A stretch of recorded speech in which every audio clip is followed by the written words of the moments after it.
সুপ্রিয় দর্শক, আসসালামু আলাইকুম। আজকে আমি হাজির হয়েছে একটি স্পেশাল ডাল নিয়ে। দুপুরবেলা প্রায় সময়ে কোনো না কোনো ডাল আমরা রান্না করে থাকি। আজকের এই রেসিপিটা আমার ট্রাই করতে পারেন। এটা ময়মনসিংহ অঞ্চলের একটি জনপ্রিয় ডাল। স্পেশালি শীতের বেলা আমরা যে কোনো বড় মাছের মাথা দিয়ে এই ডালটা রান্না করি মেলা পিঠা বা গুলগুলি পিঠার সাথে খাওয়ার জন্য। তাই আজকে আমি আপনাদের সাথে শেয়ার করছি ডালটা। তার জন্য আমি এখানে 1 কাপ বা 250 গ্রামের মতো ডাল নিয়েছি।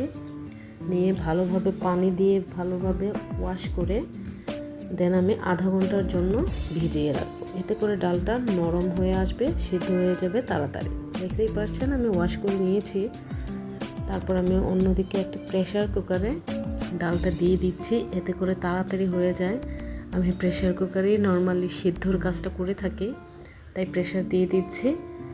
আমি প্রেসার কুকারে দিয়ে সামান্য পরিমাণে লবণ দিয়ে পরিমাণ মতো পানি দিয়ে আমি প্রেসার দিয়ে দিচ্ছি। জাস্ট 2টা সিটি উঠলেই ডালটা সেদ্ধ হয়ে যাবে।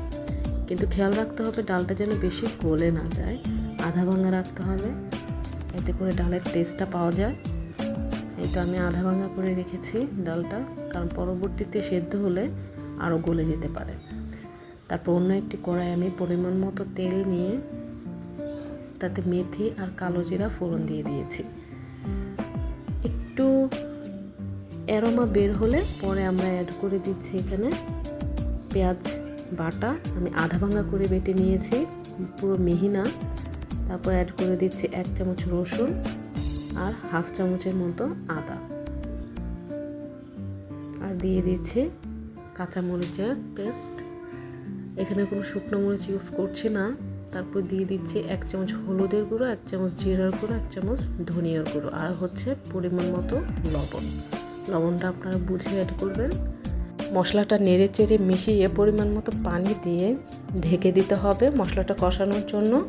মশলাটা কষানোর সময় খেয়াল রাখতে হবে যেন লেগে না যায়, লেগে গেলে তরকারির টেস্টটাই নষ্ট হয়ে যাবে। তেলটাও ভেসে এসেছে। তারপর এখানে দিয়ে দিচ্ছি আমি মাছের মাথাটা আমি পুরোপুরি নিইনি, যেহেতু ডালটা কম, আপনারা বাড়িয়ে কমিয়ে নিতে পারেন। আমি মাথাটা দিয়ে ভালোভাবে কষিয়ে নিচ্ছি। এখানে যে কোনো বড় মাছের মাথায় আপনারা ইউজ করতে পারেন। আমি আজকে এখানে বিকেট মাছের মাথাটা ইউজ করেছি। মাথাটা ভালোভাবে একটু কষিয়ে নেওয়ার পর আমি পানি দিয়ে দিচ্ছি পরিমাণ মতো। 1 কাপের মতো আমি পানি দিয়েছি এখানে, দিয়ে ভালোভাবে নেড়ে চেড়ে ঢেকে দেব। তো মাথাটা সেদ্ধ করে নিতে হবে, মাথাটা যেন সেদ্ধ হয়ে যায় সেদিকে খেয়াল রাখতে হবে। এই তো আমার মাথাটা সেদ্ধ হয়ে গিয়েছে। তো মাছের মাথা স্পেশালি অনেকেই এভাবে খেতে পছন্দ করে না, বা অনেকেই করে, যারা করে এভাবেই রেখে দিবেন। বাট আমি করি না, তাই আমি একটু মাথাটা সেদ্ধ হওয়ার পর আমি একটু ভেঙে নিয়েছি। এই তো আমি একটু আধা ভাঙা করে নিয়েছি। আপনারা কাজটা শিল দিয়েও করতে পারেন। আমি শিল দিয়ে আধা ভাঙা করে দেন আমি তরকারিটা কষিয়ে নিচ্ছি মাথাটা। এখন মাথাটার ভিতরে সব মশলা ভালোভাবে ঢুকবে। আমার কাছে মনে হয় ওইভাবে থাকলে আস্ত মাথাটার ভিতরে কিছু ঢুকতে চায় না মশলা, তাই টেস্টও কম লাগে। তাই আমি এভাবে ভেঙে দিয়েছি, আপনারাও এইভাবে ট্রাই করতে পারেন। তারপর এখানে দিয়ে দিচ্ছি মাসকালাই ডাল সিদ্ধ করে রাখা। ডালটা দিয়ে একটু ভালোভাবে কষিয়ে নিব। ভালোভাবে কতক্ষণ কষানো হয়ে গেলে তারপর আমরা এখানে পরিমাণ মতো পানি অ্যাড করে দেব। দেখতেই পাচ্ছেন মাশাআল্লাহ আমার ডালের কালারটা কত সুন্দর এসেছে। আমি এখানে টোটাল 2 কাপের মতো পানি ইউজ করেছি। আপনারা এটা বুঝে অ্যাড করবেন। একটু ঘন হওয়ার আগেই নামিয়ে নিতে হবে, কারণ ডালটা রেখে দিলে পরে ঘন হয়ে যায়। এখন ভালোভাবে ঢেকে দেব আমরা ডালটা বলক আসা পর্যন্ত। তারপর এখানে অ্যাড করে দিচ্ছি ফালি করে রাখা কাঁচামরিচ আর ধনেপাতা কুচি দিয়ে দিচ্ছি। ধনেপাতাটা অনেকেই পছন্দ করে না, চাইলে স্কিপ করতে পারেন, বাট আমার কাছে মাসকালাই ডালে ধনেপাতার ফ্লেভারটাই ভালো লাগে।